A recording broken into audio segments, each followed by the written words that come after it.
start recording now.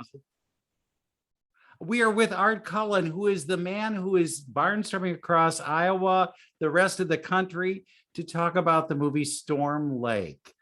What has that been like? You've been like a rock star. What has that been like for you? It's been tiring, Bruce. I just got back from Greenfield, Iowa last night from a screening at the Warren Cultural Center, really cool place right on the town square in lovely Greenfield, Iowa. And of course, got home at midnight. So I'm getting too old for this stuff, Bruce. I couldn't hang with the Stones, man. Have you thought, I can't answer these questions anymore? Have you been worn out? And what is it like from a different perspective? Well, it's been really a lot of fun to to talk about journalism, because one of the things we find, and one of the things that the producer of the film, Beth Levison, found, was that newspapers do a terrible job of telling their own story. And we find a lot of people who are surprised that newspapers are in rough straits right now. They didn't realize it until they saw the movie. And that's because we do such a lousy job of explaining our situation to readers. And, as somewhat of an institution, we probably have an obligation to explain ourselves better. It's one of those humility things, though. You don't like to brag about yourself. Or wine. Or wine, right. We really kind of live in a vacuum, I think, where unless you've been in that same trench, you don't understand what it's like. Right. And this movie does a fantastic job of portraying what it is like, and whether it's you can scale it from the Storm Lake Times to the Sioux City Journal, and the Journal's taken its share of punches over the last 10 years, certainly, and so is the Storm Lake Times and every other newspaper. Do you think, when you see this and people are asking questions about it, do you see that there is a shift? Do you think that we will turn around the ship at some point? Well, yes, I do. But we've been stumbling. I understand how your Goss press operates, flinging ink and grinding grease. I understand that. I do not understand TikTok. And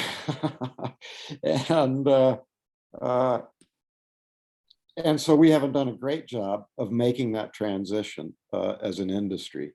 And we're just starting now. And,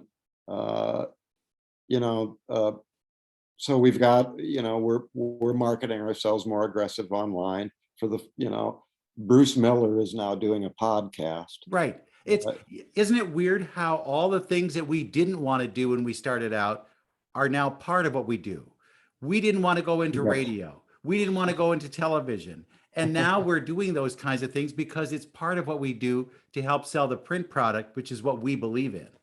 Right. Or even the e-product, not necessarily even the print product. So yeah, it's a conundrum, and but we're being dragged into it, and so the Journal's been a lot more aggressive about trying to develop a digital marketplace and digital voice, and we're a little late to the game, but it requires cash because Town News, operated by Lee Enterprises, owner of the Sioux City Journal, just doesn't give it away. Right. when they run our your website. Yeah, it's stuff that we're not prepared for. I guess they need to teach a better class in this in schools so people understand what it is we're trying to do. We're so used to just getting a story. Yeah. But now there's marketing that story somehow so it reaches the widest audience and gets the hits. And getting people to pay for that story. And that was one of the things I think we went wrong with in the beginning. Yeah, we thought if we just put it out there, it was okay. And you were information wants to be free, but Bruce Miller wants to eat. I want to eat. But you didn't do that right away. You weren't a first adapter on any of that stuff. You didn't jump on the online bandwagon right away. No, we didn't. And we really tried to stick to our print product. And but the more I was getting around, the more I was seeing, and you look at your own circulation numbers, and then you go to a hotel or an airport and realize I haven't seen a person under the age of 80 holding a newspaper in their hands. And so we better get with the program. And we're still not there yet. Again, because it requires money, and because older print guys like you and me are still designing the product, essentially. Do you think that it will be the day that we don't see print? Do you think that's in our future? Probably. You know, uh, the Tampa, Florida has a twice a week print product now. And what the Detroit Free Press, is that 3 times a week, I think, print. And so I think that's, maybe there's a Sunday paper, maybe eventually there's the Sioux City Sunday Journal. I think people like the idea of sitting with a paper on a Sunday. It's Yeah. like you've gotten kind of, it's a reward. I'm going to sit with a book on Sunday. And they Right. like that concept. So I think that day would be the last day we would see disappear. And I don't think many readers, frankly, would miss the Monday edition of most daily newspapers, the Monday print edition. And you know what's Uh, interesting with us? We don't have a Monday print edition, but we have very high numbers online. Right. So it says they're still interested in the news, but maybe Yeah, it's a so different. they can get the markets, on Monday that they, which are not in the journal that Right. morning. But they can go to the journal online and get to those markets on Monday. So anyway, yeah, I question whether print newspapers, we've built ourselves on immediacy. The Sioux City Journal used to have, my dad subscribed to it back in the day so he could get the West Coast baseball scores, because it had a later press time than the Des Moines Register did. And, that was, you were fulfilling a need for immediacy. And at one time, the Journal had a Bulldog edition. And again, immediacy. Well, those are anachronistic now. And so we got to evolve to a different medium that's more efficient. And there's no question that the cell phone is more efficient at conveying information than that Gauss printing press is. And cheap. When you're talking with, and I'm sure you've talked to college students now in the course of all this barnstorming, what do they say about news? What are they telling you?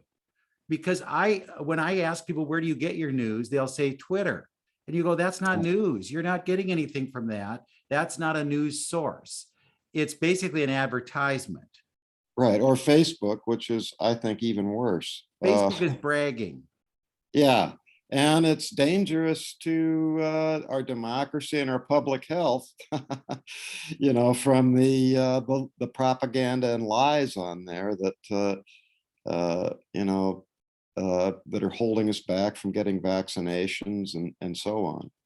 So what do the young kids say about their news sources? Do they say that they want something, or are they Well, they happy with what say they they got? want something, but as we've known for a long time, young people aren't necessarily engaged civically, and they haven't been for as long as I've been in this business. And when I talk to young college journalists, they're very excited about the future of digital whatever, from TikTok to Instagram to video to podcast to 5G, 3-dimensional, whatever. But young people generally, we aren't necessarily purveying what they're consuming. And our stories about property taxes aren't necessarily what they're consuming. What gets them into journalism? Why do they want to go into the business? Well, I think that younger people right now have a real sense of community. I really do, more so than we did. My generation. I'm 64, and I'm a baby boomer, and I think we have more, and we baby boomers had no attachment to place, and or nor did we see much of our role in that place.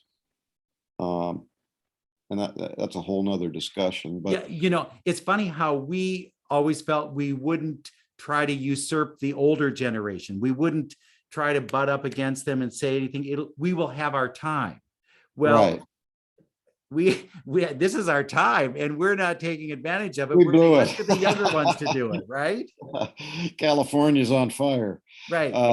Get the kids. They'll do it. They'll take care of this. Right, right. And so anyway, for example, my son Tom is working with a Buena Vista student now, Matthew Merrill Keene, whose parents are from El Salvador.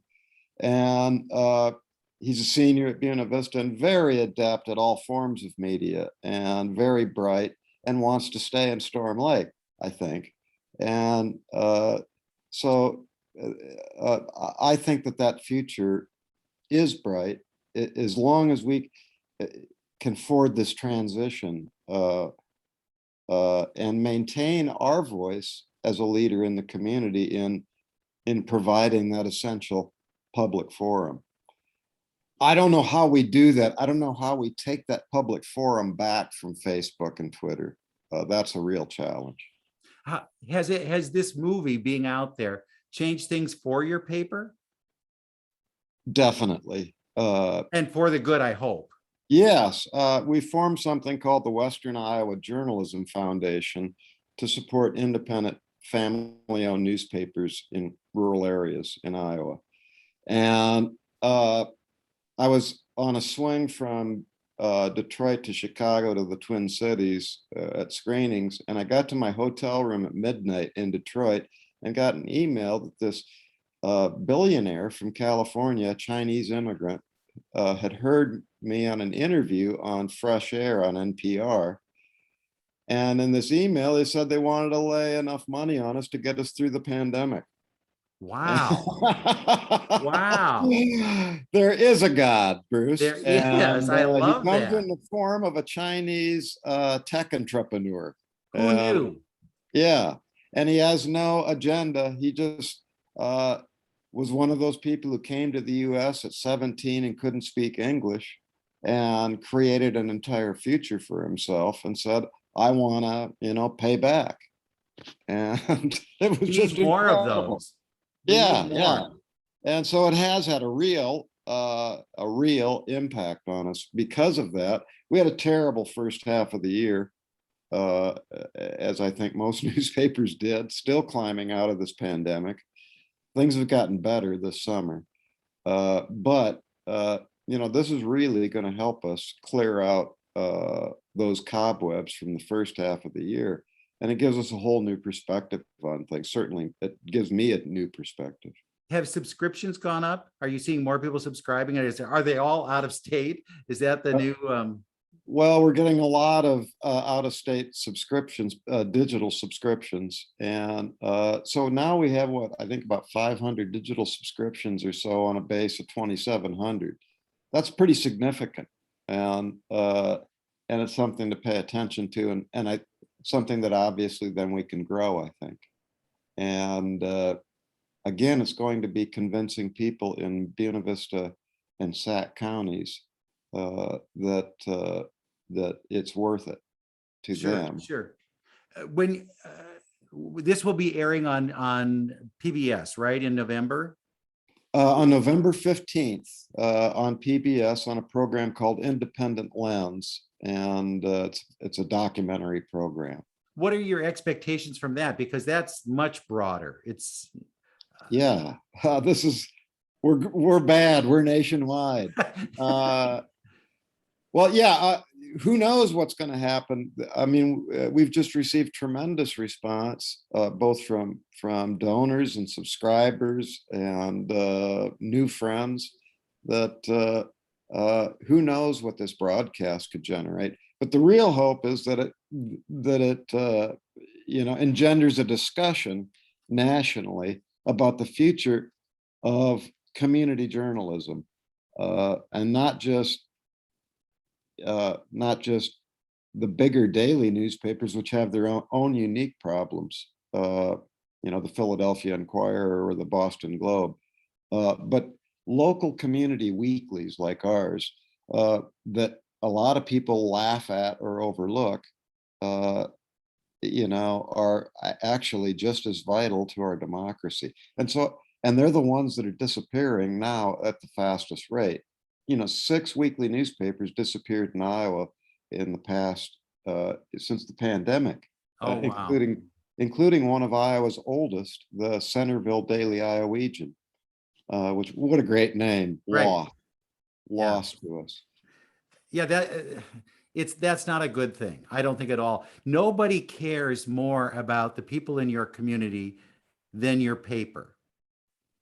Right. I mean, I'm preaching to the choir here, but when I see this, I think, who else is going to talk about the events at your kids' schools? Who's going to shore up your high school football, baseball, basketball teams? Just look at what people were saying in the past few days about Terry Herson, the former Sioux City Journal sports Right. editor, who passed away, and everybody from the Briarcliff baseball coach to kids in the stands were talking about what a great guy Terry Herson was, who of course died on his way to a Bears game.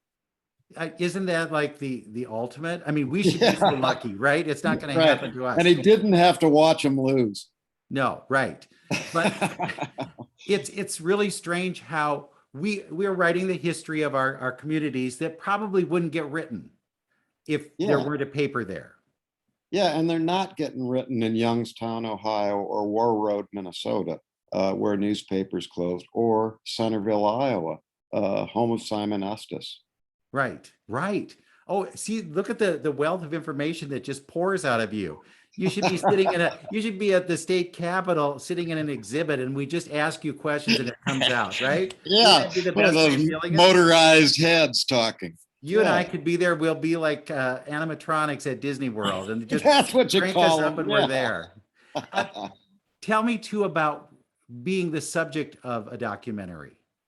What is that like? Is that difficult? Well, it was kind of overwhelming when I saw it on the big screen for the first time out in Vermont. This was in this past summer, late summer, and I'd seen it on a computer screen. But that's one thing. To see it on the silver screen is a whole nother experience with the sound system and everything. And you're a movie buff, you can appreciate that. And my first job, by the way, was as a projectionist at a movie theater, the Vista Full Theater. circle. And I was just overwhelmed by the film, and I was supposed to do a Q&A afterwards, and they had to come pull me out of the bathroom where I was blubbering, and they got me on stage, and I got my nose fully blown and carried on. But yeah, it was overwhelming. And and from a journalistic point of view, it's healthy and good to be on the other side of the microphone occasionally. I think we don't realize sometimes, when we're writing a story, we will choose things that we're going to use in the story. Right. And it's like editing a film. There are Right. scenes that they always say, oh, it's on the cutting room floor, but maybe that was the stuff that I thought was true to me. And did you feel that you were adequately represented? Did you feel like it was an honest portrayal of you? Or did you say, oh, I wish I hadn't smoked so much, or I wish I hadn't sworn in that one place? Well, that's the deal. The first time I saw it on a computer screen, I was analyzing what stupid things did I say, or vulgar things did I say. But then when you can watch it more from a viewer's point of view, I think it was a tremendously accurate and comprehensive picture of the community through the lens of the newspaper. And it's in my view, a work of journalism itself, the documentary is. And that's a large credit to Jerry Rishis, the cinematographer. He worked with Anthony Bourdain for 15 years on the CNN show. And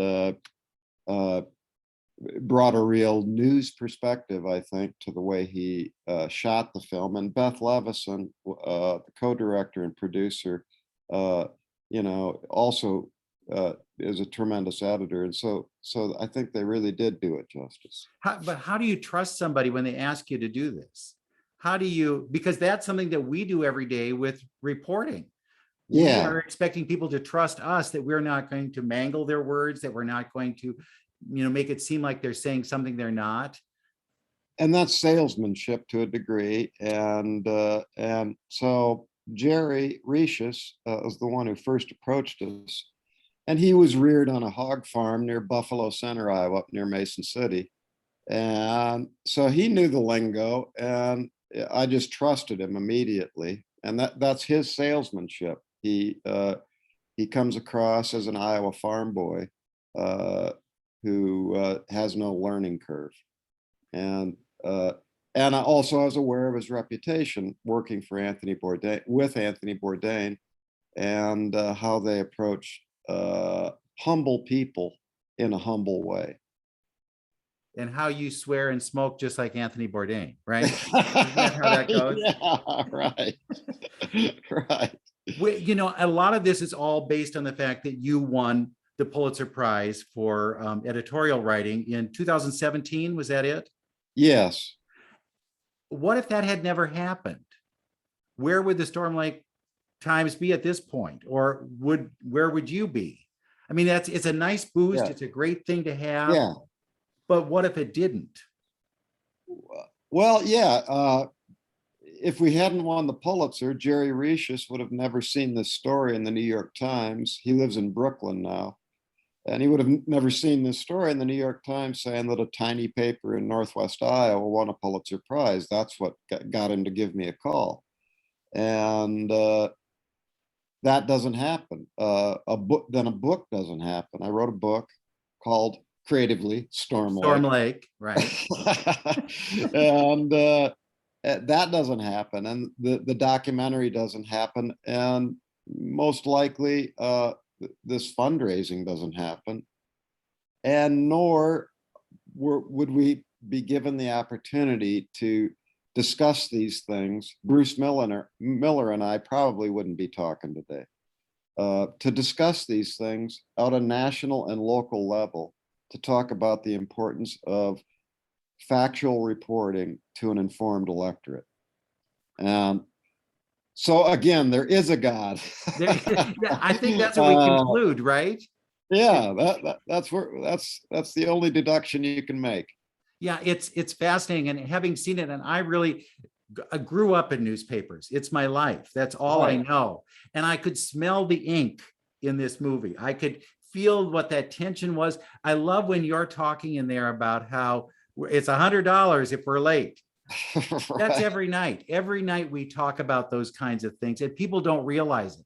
If they don't have it on their doorstep in my town, they're upset, and they think that they don't know how the sausage is made in the course of all this. Or they don't understand why the journal is running fewer pages than it used to. Right. They don't know. And I think this is a great way of telling that story and understanding what it is what challenges we face. All during the pandemic, we felt like we were that link for people who were stuck in their homes. They at least had a paper. They could look at that and they would feel like they were somehow connected to a community that they weren't.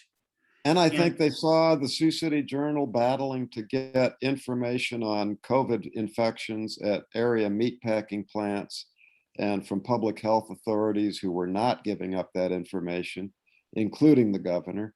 And you had the Sioux City Journal had people in Des Moines, South Sioux City, and Omaha reporting on all this. And that's and I think that's why people are recognizing it and coming back and realizing that you got to pay a price to be informed. When you hear people talk about fake news, what do you say to them? Well, that it's been going on for a long time. It's called propaganda.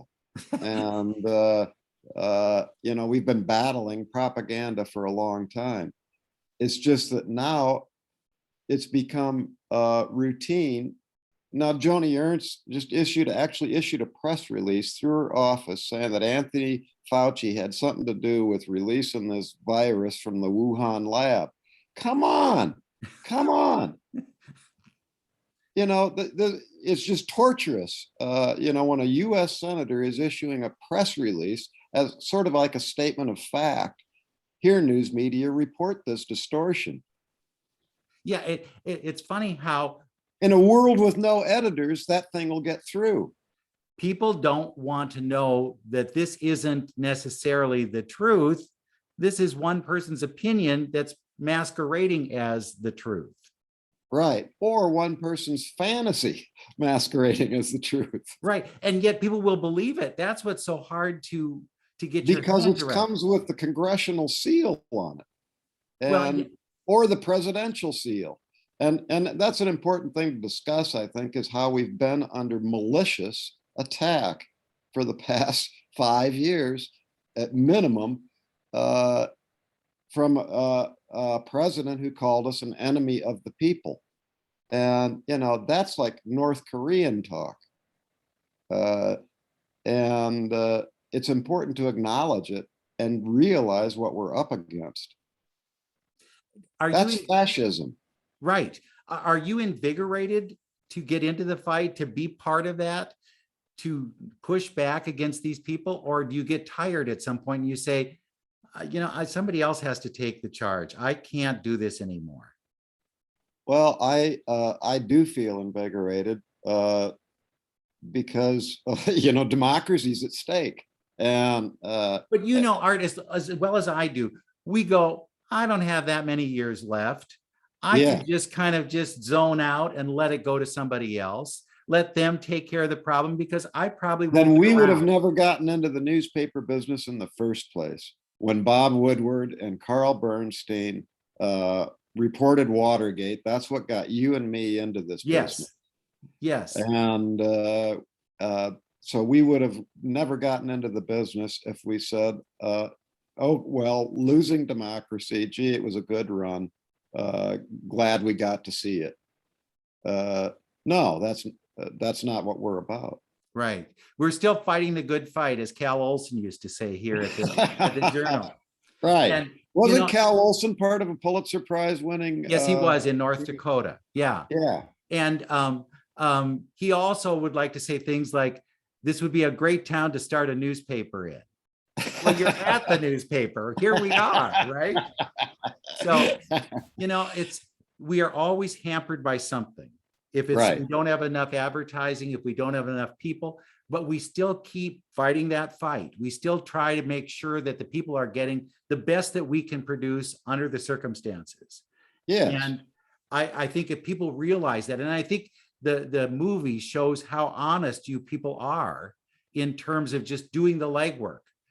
When we see the Iowa caucuses in there, that is a huge push for journalism, because you see how your son Tom, who I think is the rock star of the film, working his way around the caucuses and talking to different people, and then how you have a discussion in the newsroom about what are we going to do? What do we see here? What is going on? It isn't just I am spitting out some crap because I have to get something done. There is a discussion, there is a concern, and people represent different aspects of all of that.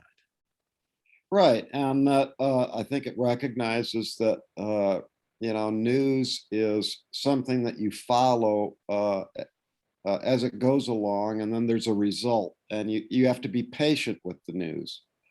And increasingly today, we're impatient with the news. And it's important to get an accurate vote count from the Iowa caucuses, whether it takes 1 day or 5 days, but they got an accurate count. And we know that, you know, Bernie and Pete tied, okay, just like Bernie and Hillary tied. All right, fair enough.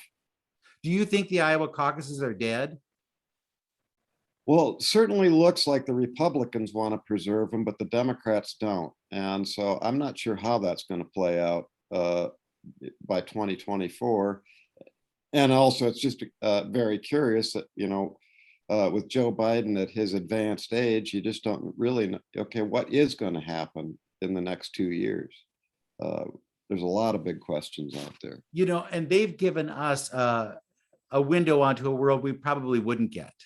I mean, we've been very blessed in Iowa to have people who are running for the highest office in the land to come and ask us, what are you guys thinking out there? What do you want? It is so bizarre. I remember when the first presidential campaign I saw was in 80.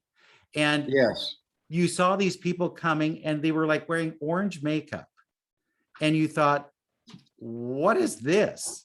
And you realized that they weren't necessarily spouting what they believed. They were spouting what they were told that they believed so that they could get elected. And we saw a different side to candidates than I'm sure people in other states saw. yes, yes. And, you know, so we're still out there separating that wheat from the chaff. And I think that's what this movie recognizes. And that, it's important to have a Bruce Miller there who is saying, no, the sky is not green. And the moon is not made of green cheese. The emperor has no clothes. Yeah, right? That too. Yeah, it's amazing how in a room without any authority, we have to be a parent. We have to be the one that says, no, this isn't right. Yeah. And then we get attacked for that by being elitist and censors. And but somebody has to restore order in the civic discussion. And I don't know if we have the mojo to do that against these social media behemoths. Yeah. Well, especially when people fall so quickly for what they read on a Facebook. Right.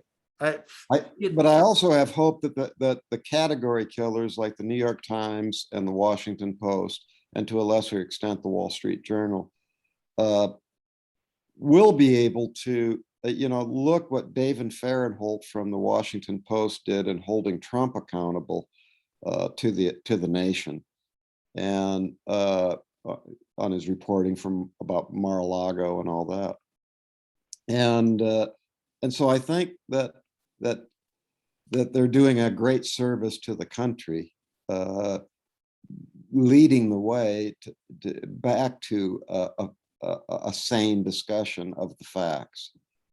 And I think all communities benefit from that, as they're leading the way, I think. We hope. Maybe you disagree, but no, we hope. Yeah. It's like if you look at a Facebook post from a friend and you say, well, they don't look like that. They've put a filter on that picture. I know better. I know that this isn't the truth. That's the kind of stuff you're getting in terms of news from a site like Facebook. They're putting a filter on it that they want. Right. And we take great care to remove those filters. Right. We were always taught we couldn't just go with one source on a story. We had to ask other people to make sure we're getting balance, objectivity. We're looking for all that. They don't have to do that on a Facebook. Yeah. And I've had discussions in news meetings about whether a person's mugshot is portraying the story accurately. And, where you've had 15-minute discussions about this mugshot versus that mugshot. And that sort of discernment does go into producing a news product every day. The one I hate that comes all the time is, would you please take down this story about my arrest back in 2010? No, because that's the public record. I am not here to whitewash what might have happened 11 years ago. I'm not here to try and clean up things for you. You shouldn't have done it in the first place, or at least figured out how you were going to get that off your record. But that's what they think we can do, because that's what they think this is. It's very transient, and we can change whatever. Or we can change the presidential election record as well. Yeah. And I have always said our online paper is just a reflection of our print product. You'll be able to find that somewhere and you can look it up. But if you want mom and dad to know that you weren't married or you weren't born, and we erase all that kind of stuff, how are they ever going to know your history? They're not. Right. So Right. it's a strange thing. Well, Art, it's so fun to talk to you. And Likewise, Bruce. I really am thrilled that somebody from Iowa is a big star now, because if we lost What Donna about Tom Reed, Arnold? we lost Donna Reed, we lost John Wayne, Tom Arnold. Good luck. Let's hope he's hanging in there He's with still us. bigger than me. Tom Oh, Arnold is no, still no. bigger than me. Art, you're the man. So I appreciate that. And I hope that this will really shake people up when it does air nationally, because I think they need to see it. I hear great things on the awards circuit, that Storm Lake is considered on a short list of a number of awards for documentaries. And I think it's a great sign that you are being yourself. Well, thank you, Bruce. And I've never been to LA, so let's hope. Oh, it's the Oscar time. I will so be there with you. If you get nominated, I'm trailing We'll walk along. down the red carpet together, Bruce. I will be there with you, and I'll be pointing everything out, and then I'll be getting selfies of myself, because that's how I roll, right? Okay. Art, thank you Very so good. much. Thank Have a you, great Bruce. rest of the day. Same to you. Thank you.